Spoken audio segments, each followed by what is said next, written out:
Well,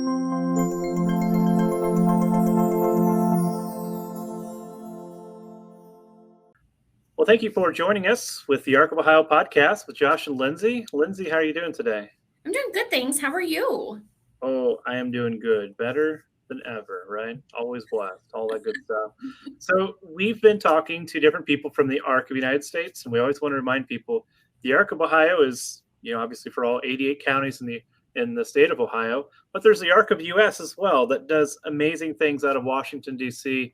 And so we've been having different people from the Ark of the United States come onto our podcast. And today we have another guest speaker from the Ark of the United States. Lindsey, who do we have with us? We have Carlean, and she's from the national office. Carlean, can you tell us a little bit about yourself? Yes. So I'm Carlean Ponder, Director of Disability Rights and Housing Policy for the Ark of the U.S.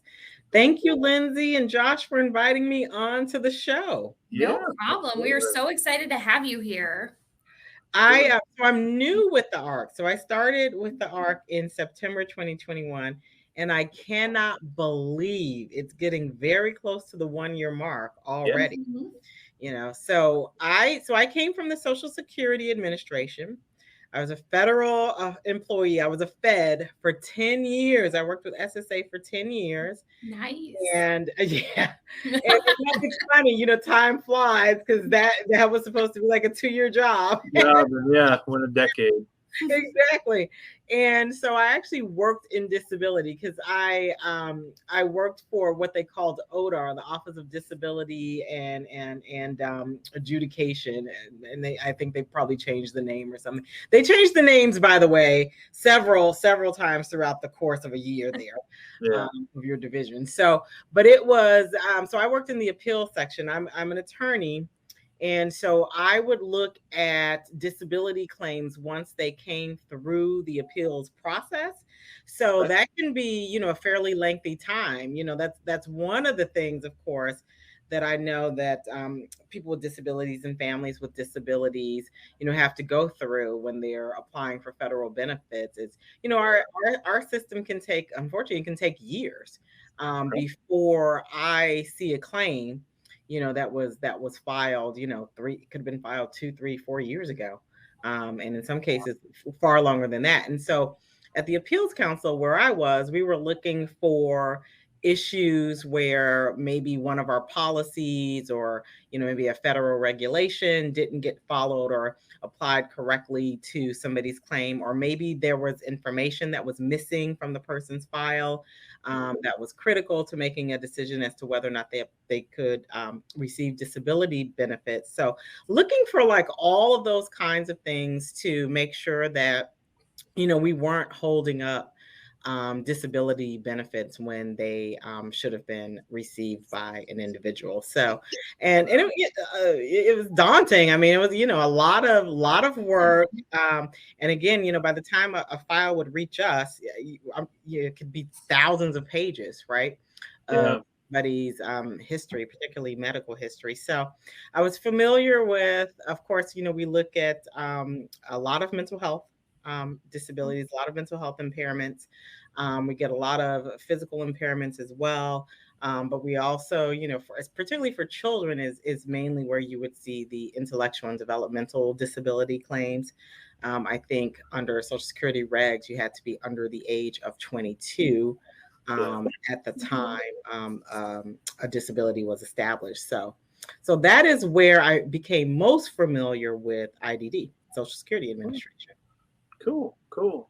So you've been with the Ark since September. Yeah. That's cool.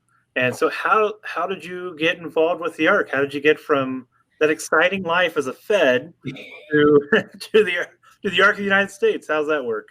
Right. Well, I went from, a very stable, sort of streamlined job experience, and then I got thrown into the policy, division at the Ark of the U.S. And it's just like, here are all anything related to civil rights involving, IDD is what you'll be working on. So the other piece that I did, this wasn't a piece that I did professionally, certainly not with SSA, but I do a lot of work around criminal justice issues in my local community. Mhm.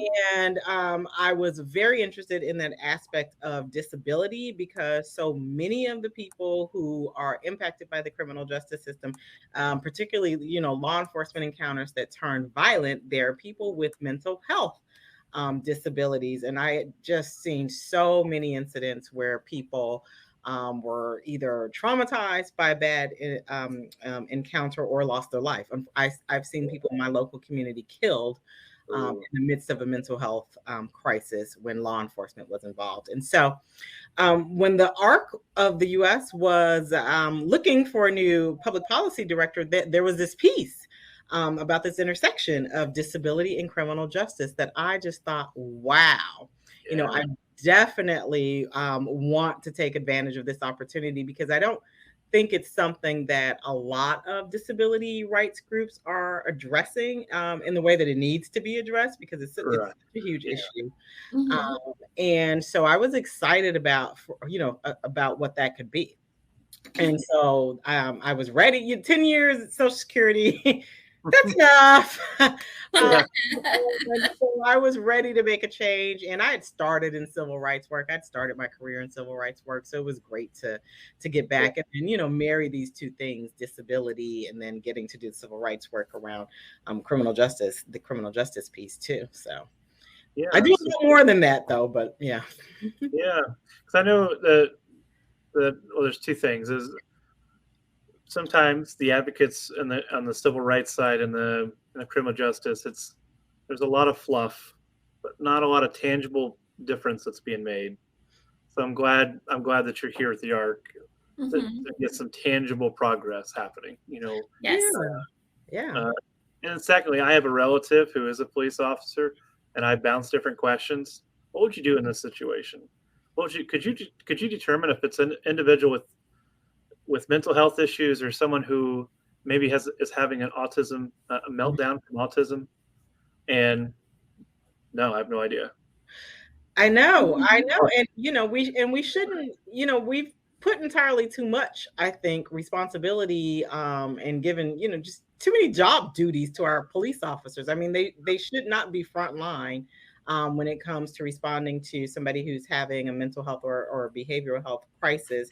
So a large thing that I'm working on is actually how we address crisis response in this country. And so there's a lot of momentum around that right now because in July, there's going to be the national launch of this number 988, which is supposed to be a 3-digit alternative to 911 when somebody is having a mental health crisis. Could be substance use issue, could be a bunch of different things. Just, something where somebody says, I don't want to call 911. I don't want law enforcement. But I'm hoping, that I can get somebody who can walk me through or help, on the ground with this situation. So, and for people with disabilities, I mean, again, if you're a person with autism and, maybe just, too many things have gone wrong or you've gotten too many changes, right, in a short amount of time, and you just, that person is overwhelmed and they're having an outburst. I mean, how, a lot of people wouldn't know what that looked like. A lot of people wouldn't know what to make of somebody who's having an outburst as a result of a disability. We have someone that's in one of our counties here, in one of our southern counties, who he is 20, in his mid-20s. He has autism and he's nonverbal. Everyone in that local community knows who he is, can say, "That's this," and they call him by name. The family traveled to a different state, different place, did not know him, and he was kind of having a little bit of distress, but kind of mimicked the meltdown. Kind of mimicked someone who was having some issues with drug abuse. And so the police officer approached him, and his mom was just right there, and said, no. And the police officer just stopped and said, no, I'm asking him. Sir, you won't answer me. And it could have really gotten bad. Oh, yeah. Fortunately, the police officer listened to what the mother had to say and say, it's my son. He has autism. He's having a rough day because we're traveling. It's offset his routine. It's a tough day for him. He just needs his space. He's okay. But he's nonverbal. He's not going to answer you. So I appreciate the work that you're doing. It's gonna, I believe wholeheartedly, it will literally save lives. Now that's a good story, because what ends up happening in incidents like that, if mom wasn't there, is the young man not being responsive, that could be considered non-compliance, right? And a reason for the officer to take things to the next step, which could be traumatizing, of course, for a person in that situation. So I am working on putting together a conference. It's going to be September 13th. It's going to be a virtual conference, and I definitely want participation from our chapters all across the country. It's going to be on this issue of crisis response, and how do we move from law enforcement being our first responders to getting mental health providers, getting peer supports, getting community de-escalators. Let's get some people in with lived experience, with autism. Just deafness and just other disabilities who can relate to people in a way that might be more effective than what we're doing now, and probably more cost effective, right? Than the way we're responding now, which is just 911. And we're going to look at that. It's particularly going to focus on people of color who are most impacted, unfortunately, by violent encounters with law enforcement during times of crisis. So I would encourage everybody to keep an eye out for that. We should have our website up soon, and a registration page and all that. We'll definitely share it once it's up. What other projects are you working on? So housing, being part of my title, is that probably takes up like half of my time, because housing is such a huge need for people with disabilities. Like affordable housing that is accessible and that's integrated in the community is at such a shortage. So I actually have fairly frequent meetings with HUD officials, and we're meeting with people who have the ability to influence HUD from the inside. So that's a really good thing. And the ARC of the US is part of a larger coalition of disability rights groups. We're part of the Consortium for Constituents with Disabilities. We just changed our name. So, and I have co-chairs who are part of the housing task force with me.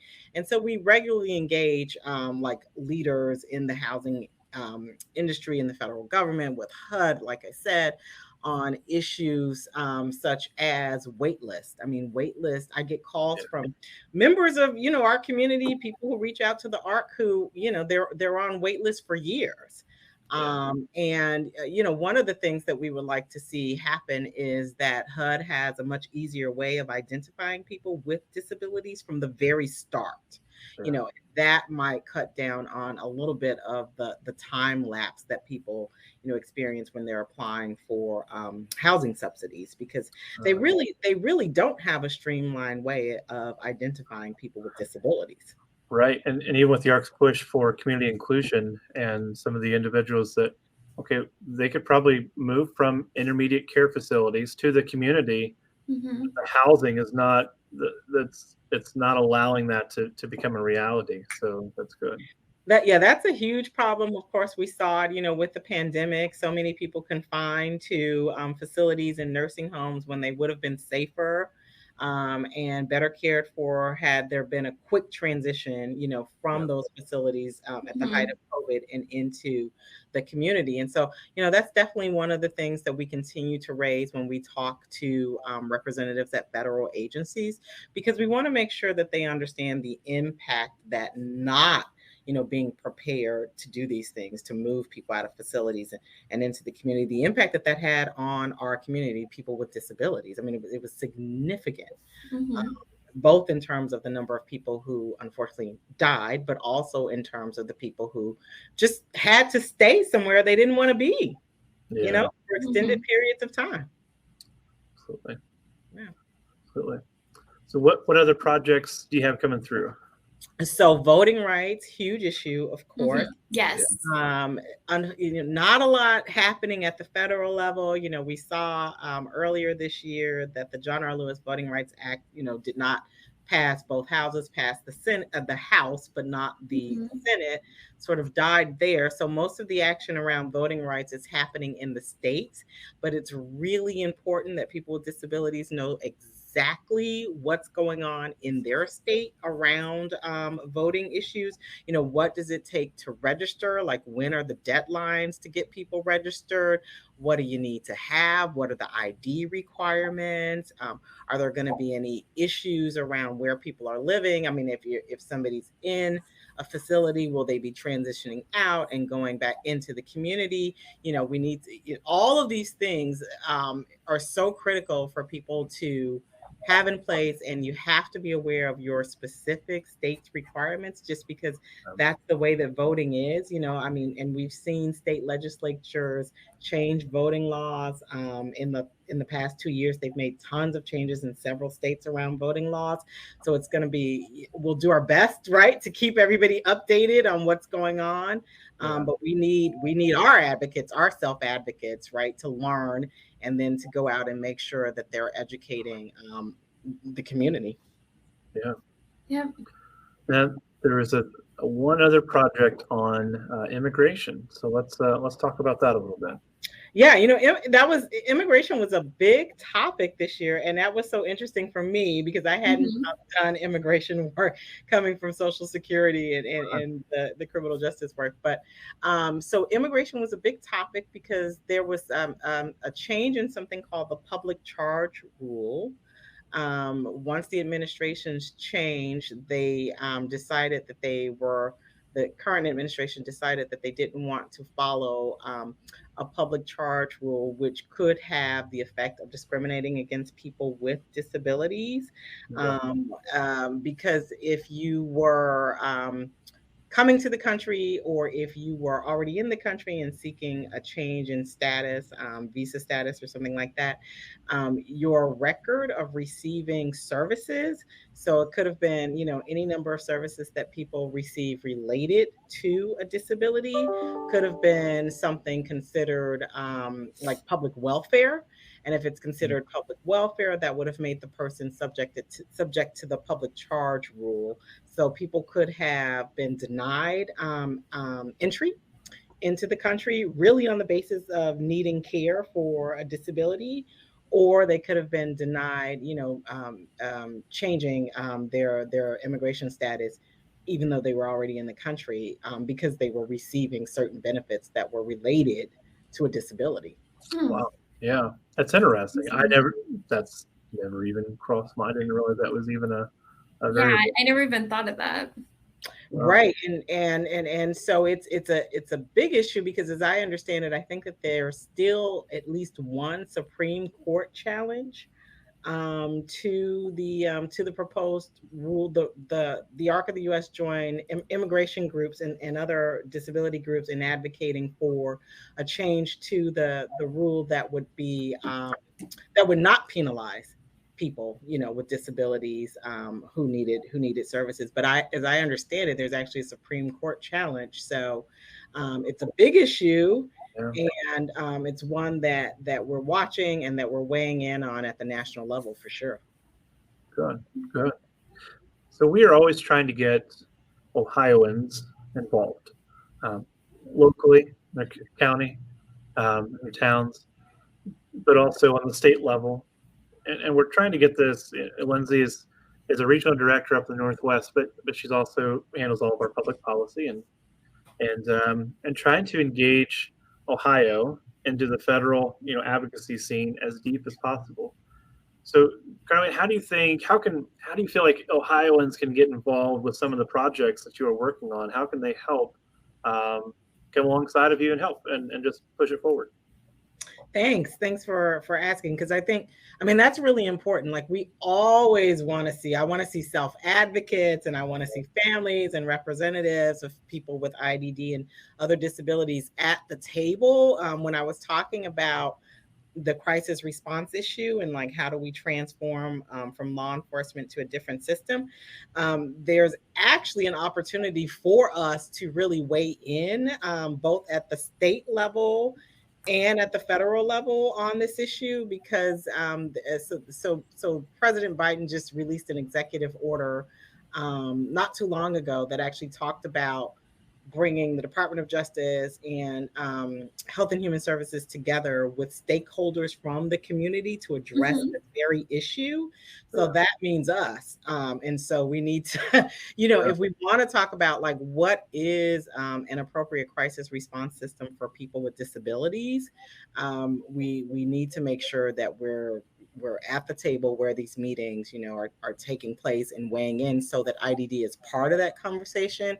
Because I know a big issue, of course, is if somebody's dually diagnosed, they've got an intellectual disability and maybe, some depression or another mental impairment, it can be very hard to find treatment in the community, right? That's not an ER room or a long-term facility. Yes. So that's one of the issues that's just generally not going to come up unless we are the ones advocating and saying, this is something that needs to change. So that's important. And then I would also, again, just reiterate the importance of knowing what's going on around voting and making sure that we are educating our chapters about everything that's required, everything from registration to absentee voting to day of, where your polling places, what's allowed. I mean, unfortunately in at least one state, you can't provide things like water to people. That's insane. It is. Absolutely. What's the reasoning behind that? What are they? My cynical response that it's a voter suppression tactic, because I just can't think of a very good reason. There isn't any.